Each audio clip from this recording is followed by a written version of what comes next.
Om Swastiastu. Assalamualaikum warahmatullahi wabarakatuh. Shalom, Nama budaya. dan salam sejahtera bagi kita semua. Kami dari kelompok A6 yang akan mempresentasikan SP dengan topik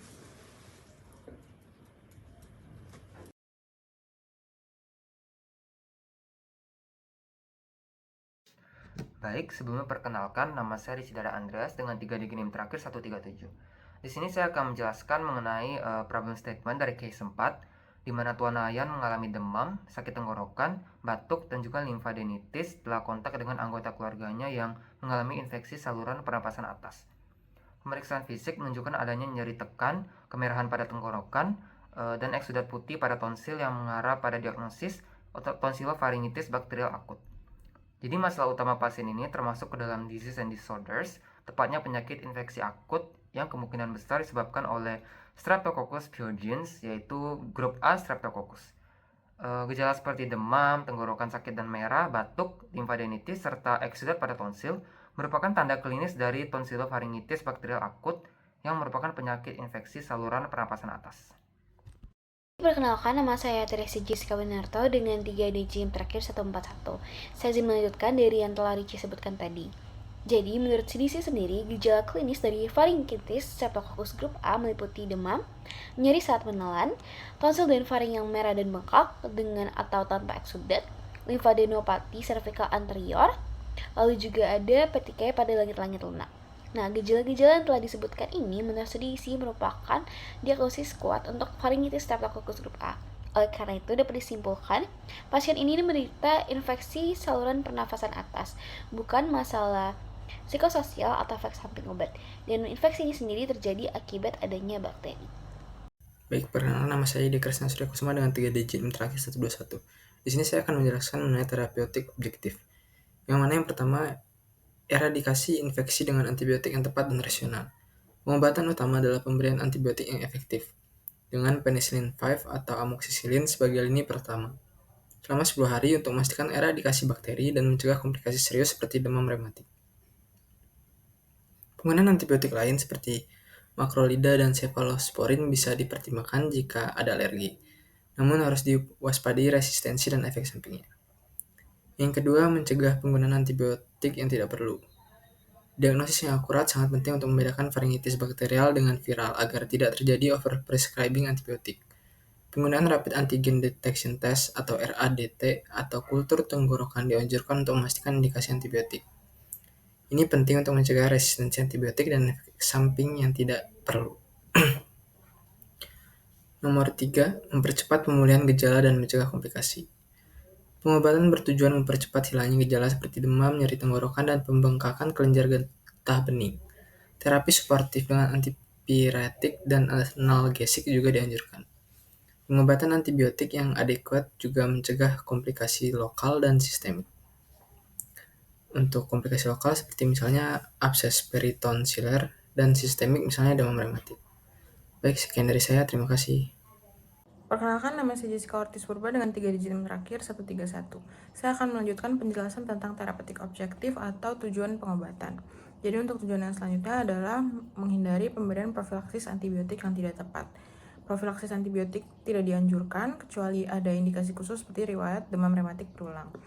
Pemberian profilaksis secara luas dapat menyebabkan resistensi dan efek samping yang tidak perlu. Lalu untuk tujuan yang selanjutnya adalah mencegah penularan infeksi ke kontak dekat. Pengobatan yang efektif menurunkan jumlah bakteri di seluruh pernapasan sehingga mengurangi risiko penularan ke keluarga atau lingkungan sekitar. Edukasi mengenai kebersihan dan isolasi sementara juga dianjurkan. Sekian dari saya, terima kasih. Sebelumnya, perkenalkan, saya Egen Jayataka dengan 3 digit NIM terakhir 143. Dan pada kali ini saya akan membahas mengenai perbandingan beberapa obat untuk kondisi pada pasien. Untuk antibiotik, pilihan yang tersedia antara lain penicillin 5, amoxicillin, penicillin G injeksi, cefalexin, dan makrolida seperti azitromisin.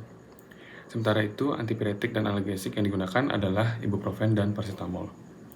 Dari segi efikasi, penicillin 5 dan amoxicillin efektif untuk mencegah demam rematik. Dengan amoxicillin lebih cocok bagi pasien yang kesulitan patuh karena dosisnya yang hanya 2 kali sehari. Penicillin G hanya perlu 1 kali suntik, sedangkan makrolida digunakan sebagai pengganti atau alternatif untuk pasien yang alergi terhadap penicillin. Untuk durasi pengobatan rata-rata 10 hari, kecuali pada azitromisin yang hanya 3 hari. Dari aspek keamanan, sebagian besar aman, namun perhatian khusus perlu diberikan pada pasien yang alergi, risiko resistensi, dan efek samping seperti gangguan lambung atau interaksi antar obat. Perkenalkan, nama saya Hikmal Fatir Prasetya dengan 3 digit NIM terakhir 125. Izin melanjutkan tentang beberapa aspek suitability dalam memilih obat. Selanjutnya ada aspek convenience, di mana obat seperti amoxicillin dan penicillin 5 lebih mudah dikonsumsi seperti 2,3 kali sehari, sementara azithromycin lebih praktis, 1 kali sehari selama 3 hari. Penicillin JIM cocok untuk pasien yang sulit patuh karena hanya sekali suntik. Paracetamol dan ibuprofen tersedia bebas dengan dosis fleksibel. Selanjutnya ada faktor cost, di mana penicillin V dan amoxicillin tergolong murah. Penicillin JIM lebih mahal, tapi hanya 1 dosis. Macrolida dan cephalosporin cenderung lebih mahal, dan paracetamol dan ibuprofen itu sedangkan sangat terjangkau. Selanjutnya ada aspek kelompok khusus, yaitu high risk groups and special factors, di mana penicillin, amoxicillin, dan paracetamol aman untuk ibu hamil, NSAID seperti ibuprofen pada trimester ketiga, pasien dengan gangguan ginjal, tukar lambung, atau penyakit hati, juga harus menghindari NSAID seperti ibuprofen. Dosis perlu disesuaikan untuk anak-anak dan pasien dengan gangguan organ. Alergi obat juga harus diperhatikan dalam memilih alternatif obat yang diperlukan. Kesimpulannya, berdasarkan pertimbangan tersebut, apabila Mr. Wayan Tama yang berusia 36 tahun, yang tergolong dewasa, tidak memiliki riwayat alergi ataupun riwayat penyakit lainnya, maka obat pilihan yang dapat diberikan adalah penicillin 5 untuk antibiotik dan ibuprofen, kalau nyeri tenggorokan dan peradangan cukup berat akibat antiinflamasinya, atau paracetamol jika memiliki masalah lambung, belum makan, atau tidak nyaman meminum obat-obatan yang keras. Terima kasih. Perkenalkan, nama saya Indah Simanjuntak dengan NIM 24025111129. Saat ini saya akan mempresentasikan tentang resep dokter yang telah saya buat, yaitu khususnya adalah resep obat racikan. Yang pertama dimulai dari identitas dokter, Dr. Indah Esket, SIP 124-DU.1.01.20-Dikes.19. Untuk alamat Jalan Praktikum Farmakoterapi nomor 2 PSSKPD FK Unut Denpasar, nomor telepon 0361 234567, nomor handphone 0895 456 777. Selanjutnya adalah tanggal resep, yaitu Denpasar 30 Mei 2025. Yang pertama, ambillah penicillin 5 500 mg, campurkanlah dengan laktosa secukupnya, kemudian buatlah campuran serbuk atau bubuk, di mana masing-masing kapsul itu memiliki jumlah yang sama dengan jumlah 20 kapsul. Kemudian tulislah diminum 2 kali sehari 1 kapsul setelah makan. Kemudian yang kedua, ambillah paracetamol 500 mg, campurkanlah dengan laktosa secukupnya, kemudian buatlah campuran bubuk atau serbuk, di mana masing-masing kapsul memiliki jumlah yang sama dengan jumlah 15 kapsul.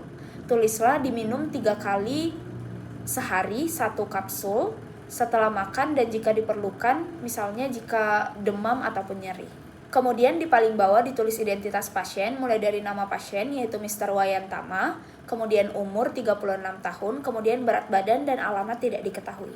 Perkenalkan, saya Devia Aulia Putri dengan 3 digit NIM terakhir 139 yang akan menjelaskan mengenai prescription resep obat dengan obat jadi. Yang pertama, pada atas sendiri itu dituliskan identitas dokter, yaitu di situ nama dokter, Dr. Indah Esket, diikuti SIP, alamat, nomor telepon, dan juga nomor HP-nya.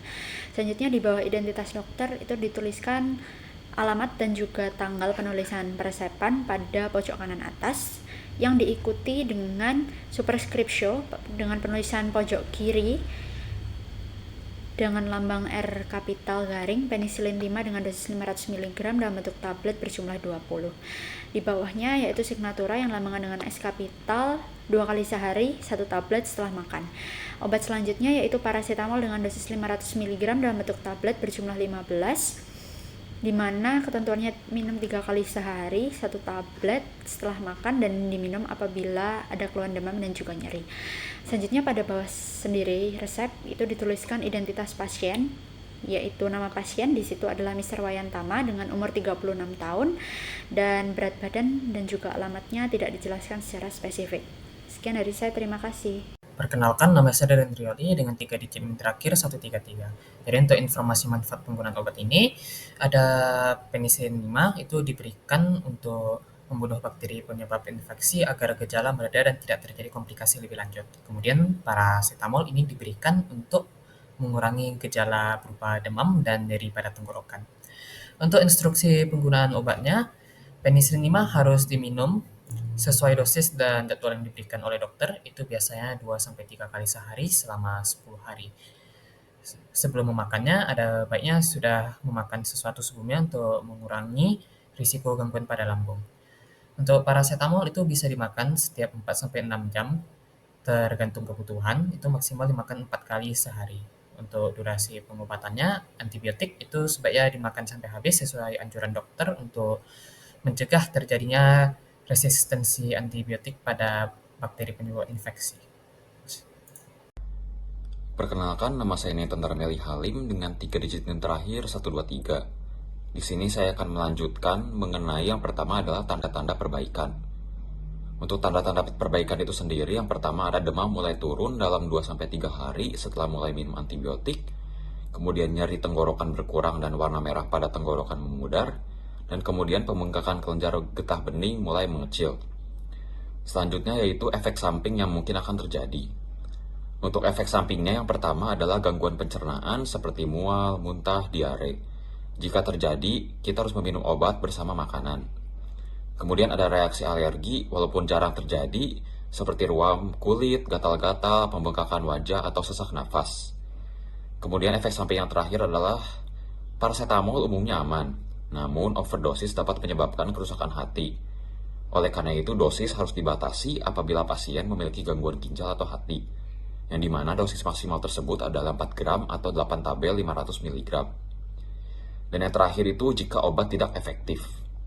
Jika setelah 3 hari pengobatan tidak ada perbaikan atau gejala justru memburuk, segera konsultasikan kembali ke dokter. Dan jangan menambah dosis atau menghentikan obat tanpa petunjuk dokter. Perkenalkan, nama saya Ika Rupayana dengan 3 digit terakhir 145.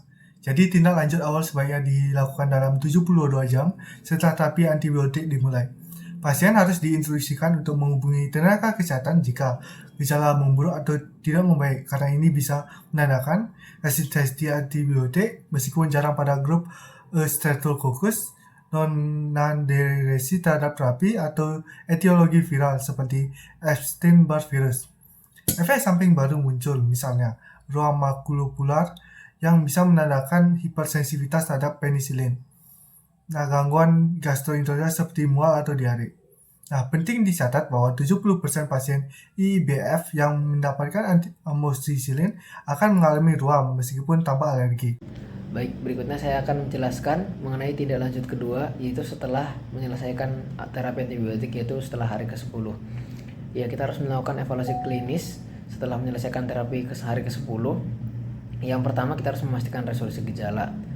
Yang kedua, kita harus memastikan bahwa tidak ada komplikasi supuratif seperti peristoneal abscess maupun non-supuratif seperti post-streptococcal glomerulonefritis. Kemudian yang ketiga, kita harus mengevaluasi kepatuhan minum antibiotik karena apabila tidak lengkap dapat meningkatkan resiko relapse maupun resistensi dari bakterinya. Sekian, terima kasih. Perkenalkan, nama saya Navita Naomi dengan 3 digit NIM 127. Jadi di sini saya akan membahas mengenai kegagalan terapi dan juga diagnosis alternatifnya. Jika gejala dari pasien itu kambuh ataupun menetap, maka kita dapat mengulangi dari RADT ataupun kultur tenggorokan.